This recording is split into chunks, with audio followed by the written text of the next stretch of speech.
اعتبرته هذا اعتذار مني لفريق الوداد الى سأت ليها خذوا. اعتبرتي بغيتي ترجع الفيديو الاول وتصنت ليه غتفهم بانني حتى الاعتذار ماشي في محله، يعني ما كاينش نعتذر، بالعكس الحب ديالي غنعاود نقولها لك لثالث مره ولا رابع مره، الفريق الوداد البيضاوي كيعلم به غير الله سبحانه وتعالى والناس اللي قرابين مني، ما غنحتاجش نقول لك. يعني جميع التصاور اللي كتشوف راه ماشي نفاق ولا شي اشياء من هذا القبيل، حيت فعلا الفريق كنبغيه من قلبي وربي اللي شاهد على هذه المساله هذه.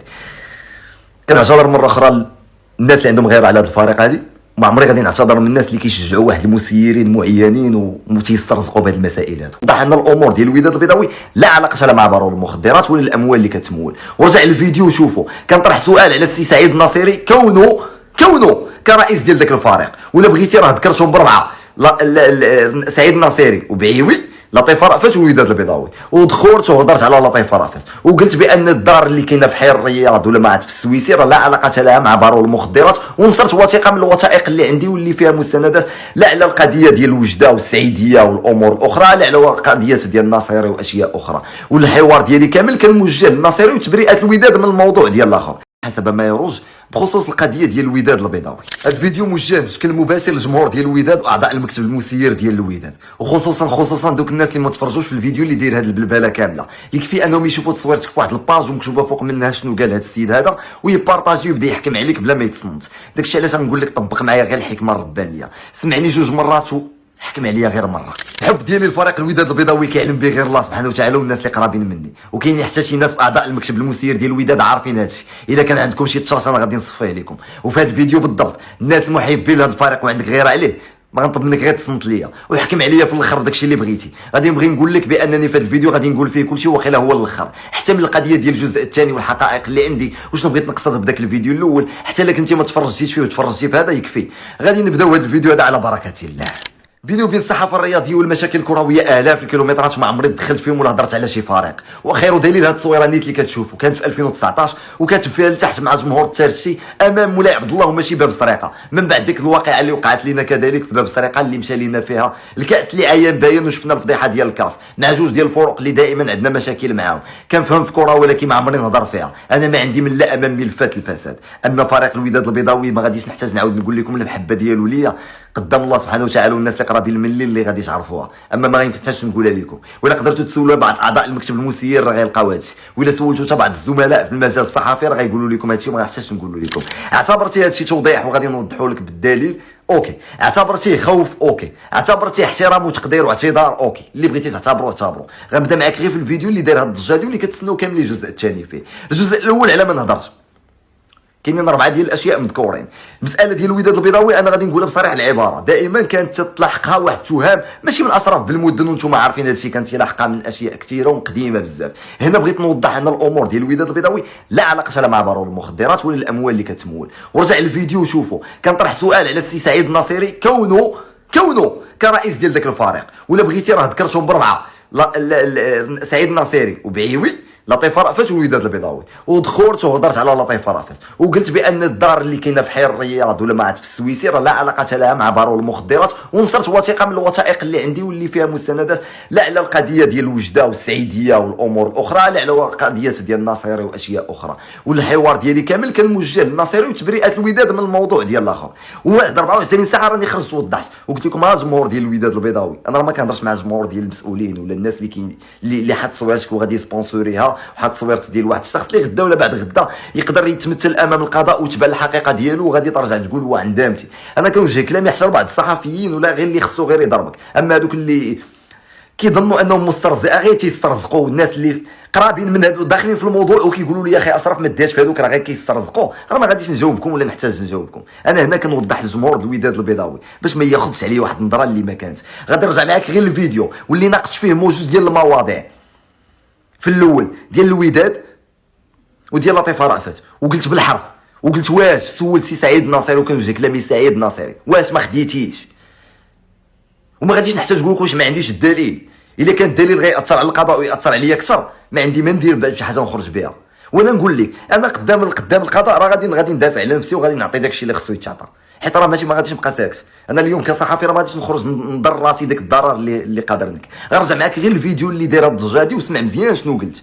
واش سعيد الناصري ما خديتيش اموال من عند بارون المخدرات. انا كنطرح عليه سؤال على سعيد الناصري اللي اليوم ما دعانيش، دعيني الوداد، وكنستغرب ملي كنشوف دعوه قضائيه من طرف الوداد البيضاوي اللي لا علاقه لها مع الموضوع. بالعكس برأت انا كل براءة باينه واضحه، باينه فريق اللي كيدعمنا، اللي كنقولها وكنعاودها من 2011 هو اللي كيخرجنا للشارع. داكشي اللي داروا المنتخب في 2022 كانت كديروا الوداد كل عام وخرجاتنا للشارع. كما كان كودادي ولا كان مجموعه ديال الانديه اللي كانت كتمثل الفينال، لا بركان لا الفتح لا فاس لا الرجاء في فينال ديال كاس العالم. هاد التصويره ديال الرجاء في كاس العالم خرجنا للشارع كنا كاملين فرحانين، وكاينين الناس وداديين وخرجوا معاها للشارع. اسمع غير الفيديو الاول وغادي نزيد نكمل لك الدليل والجزء الثاني شنو فيه. كاينين اسماء ذكرتهم دابا من اللعب والعار انني نحشرهم، خصوصا كالوداد البيضاوي، لكن كاينين اسماء اخرى بوثائق قادر ان الاسئله كتطرح. هل ماشي بن ابراهيم اللي مول المهرجان ديال زاكوره؟ واش ماشي بن ابراهيم اللي كان كيمول الحملات الانتخابيه لبعض الاشخاص؟ واش ماشي بن ابراهيم اللي عطى 3 ديال المليار و700 مليون للفريق من اجل شراء، وجاو شي اشخاص وقالوا لي شوف راه 3 المليار و700 مليون ما تعطاتش للفريق؟ واحد السؤال، واش ما تلقيتيش اموال؟ حيت الا كانت فعلا الوداد كتهموا دائما عند هذه الاتهامات خصنا نصفيوها. ولا كانت عندي غيره عندك الفريق كما بصح عندي ديك الغيره، اخويا انت غادي تخرج تحيد لنا من تما. عندك تهم في دوله ديمقراطيه ومتقدمه، عندك التهم كتعلق بشي اشياء معينه وكتمثل امام القضاء فيها، وهادشي عارفوا كلشي ماشي اشرف اللي قالها. اخويا انسحب من تما حتى تبقى تجيب لي غير شبهات النادي اللي ما ليه حتى شي علاقه بهذه الامور هذا. وقلت على الجزء الثاني غيكون، وكنهضر على الناس اللي متبعيني في قضايا ديال الفساد، حيت ملي ساليت مع الوداد البيضاوي لطيف رافات المقصود من الجزء الثاني غنجي لسعيد الناصري ويبعوي بالوثائق والمستندات الاخرى اللي عندي، وعندي حتى تسجيل صوتي كاع وفيه ديك النقطه الاخرى اللي تنهضروا عليها دابا، ولكن ما نذكرهاش وما عندي علاش نذكرها. وغادي نخرج بالدليل ديالي امام القضاء وغنبينو امام القضاء. والجزء الثاني غنديرو ما غيوقفني حتى شي واحد، حيت انا مادام خديت هاد الطريق غناخذها وغادي نستمر فيها. وكاينين الناس الحمد لله اللي وداديين اليوم في الدار البيضاء كيوقفوا كيقولوا حنا خويا مع الفساد وفهمناك شنو بغيتي تقصد. وكاينين الناس اللي ما تفرجوش واللي دارني في خاطري هما اللي ما تفرجوش في الفيديو، ما شافوش، كيشوفوا غير بعض لي باج اللي واش مموله ولا ماشي مموله ما غاديش نحكم عليهم، كينشروا واحد التصويره ديالك وكيقولوا من الفوق ها شنو قال. صنت الفيديو حكم وطلق غير ودنيك معاه مزيان. راه قلتها في الاول، اول حاجه من العيب والعار حصر الوداد في هذه المواضيع بحال هكذا. ملي كنقول واحد السيد جا قال لي وهاد الناس كيقولوا لي يعني الوداد ما خصهاش تحشر في هذه المواضيع ديال تلقات اموال ما تلقاتش اموال، دارت ما دارتش. يعني الامور واضحه في هذه المساله هذه. انا ما غاديش نطول عليكم بزاف ولا غادي نقول بزاف، ولكن لكننا غادي نبقاو نديروا محاربه الفساد وربط المسؤوليه بالمحاسبه بالدور ديالي كصحفي باش نقدر نقدم واحد المساعده للمجتمع اللي كنتمي ليه ولو غير بسيطه بهذه المسائل. راه ما يمكنش مثلا غنجيبوا هذه الوثيقه هذه ونسولوا مثلا سي بودريقه شنو العلاقه ديالك بهذا الشيء هذا، واش عندك شي علاقه ولا ما عندكش، واش انت هذه وهذه الوثيقه باينه، وغادي نجيو في هذا الملف هذا وغادي نناقشوه عاوتاني بمواضيع حياديه. ما يمكنش جمهور دراجه عاوتاني يجي ويقول لك لا وانت بغيتي دير وبغيتي دير. راه لكن غنناقشوا الفساد، راه ما يمكنش واحد الشخص كيتخبى لينا مور واحد. الوداد راه كاين، الرجاء راه كاين، الجيش الملكي راه كاين، فاس المغرب فاسي راه كاين، الكوديم ولا سلا ولا هادو راه جماهير عندهم واحد غيره على الفريق. ولكن واحد فاسد مخبي موراكم راه خصكم تخرجوه للباين. خرج اخويا حيد لنا. انا الشبهات اللي غينعت ليا بصبعه لواحد النادي انا كنمكن ليه الاحترام والحب، نقطع يما داك الصبع، نحبس يما داك الضرر. خويا خرج واجه. انا في الفيديو الاول كنخرج كنواجهك انت، كنت متوقع امام القضاء غتوقف قدامي انت، ماشي الوداد البيضاوي. ولا كنت انا غنضر الوداد مثلا على المستوى الخارجي بامور اخرى، ولا لا بينت هذاك الشيء اللي عندي غادي يضر مساوي، الله يعطيني الاعدام وما نقولش داك الشيء. باش نقولها لك، راه ما يمكنش كل واحد فاسد يبدا يتخبى لينا مور الاشياء بحال هكذا. والجزء الثاني يكونوا اكيدين اللي الا كنتي انت كتفرج في الوداد وكتعجبك الوداد وكتسنى الوداد باش تصنت الجزء الثاني، رجع تفرج في الفيديو غتعرف ان الوداد ولطيفه سالاو. والجزء الثاني راه بقاو فيه دوك الجوج اللي ما هضرناش عليهم في الجزء الاول، اللي هو سعيد وبعيوي غنتوسعوا فيهم، ولا عنده شي وثيقه غيجبدها كاع من دوك الملفات اللي عنده شي حاجه راه يقدر. هذاك الشيء اللي هضرت فيه اللي متابع فيه راه غنمثلوا امام النيابه العامه، وغندخل معاك دابا نيت في النيابه العامه شنو طرا فيها.